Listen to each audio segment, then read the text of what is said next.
का कसूर जे तू गइलू हमसे दूर ना बतैलू ये जान तो हमर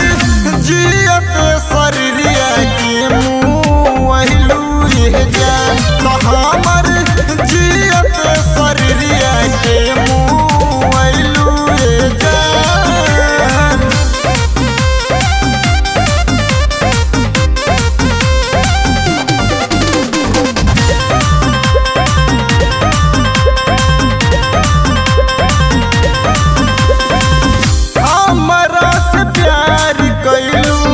शादी के हुओर से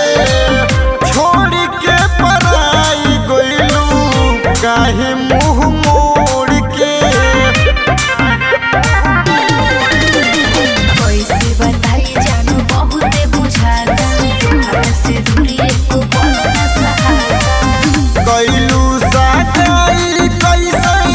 हमरा से तनी ना बतैलू ये जान तो हमर जियत शरीरिया के मुँहलू ये जान तो हमर जियत शरीरिया के मुँहलू ये जान।